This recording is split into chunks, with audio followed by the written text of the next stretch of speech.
Hello, it's me, I'm back. It is, of course, I nearly gave away today's secret. It is me, Cheska Reviews, here for www.novelicious.com with our feature, Beat the Block, for wannabe writers, to help you guys out, to get you scribbling those words away and make sure your work in progress is really making progress.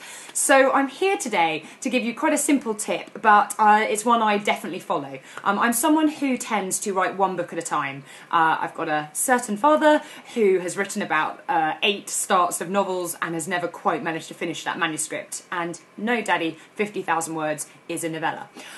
So I would say to you, stick with one great idea. Happily go and write other ideas down for other books, and at the moment I've got one really bubbling away that I am so excited about and I'm refusing to write it. So I've made 12,000 words of notes. So I think it's a really good way to make sure A, it's the right idea, and B, that you're going to, when you do start, just absolutely love it and just crack on with it. So stick with one novel, but I do write very, very widely. So I'm someone who, I write historical fiction, I also write sort of chick lit with a twist.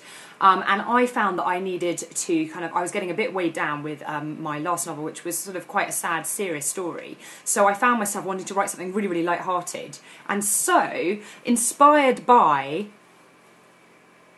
my chickens, I decided to set up a blog that was them blogging about the world. And I kind of like that because I'm rubbish with blogs and I don't really sort of know what I would write in a blog. So I thought, right, I'll get my chickens to talk about life. And I found it so much more funny that they were doing it. And of course the blog lasted about 6 months before I had to give it up for other things. But I loved it, and I loved the fact that it was comic, it was light, it was anonymous, which I really liked, it was sort of anonymous. And I could just scribble away. And I found, you know, my first novel was because I used to write loads and loads of diary entries. So that's another tip, you know, go and start a diary, even if it's like a paragraph a day of your day. You know, what occurred to you, did anything funny happen, did anything sad happen, did you notice anything? Or, you know, set up a blog. It doesn't have to be under your name, it can be completely anonymous. They're all free, you can just go on. I'm an absolutely useless tech person, and I find it really, really easy to set one up. I think it's blogger.com and things like that.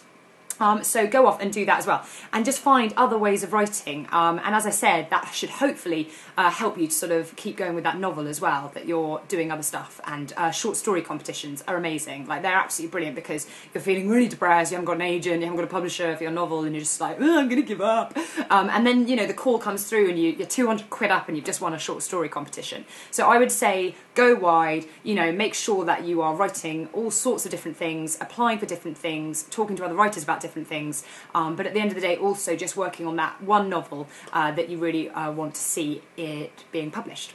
So there you go, my top tip of the day, inspired by my beautiful chickens. I will see you guys in 2 weeks' time for the next top tip at Beat the Block.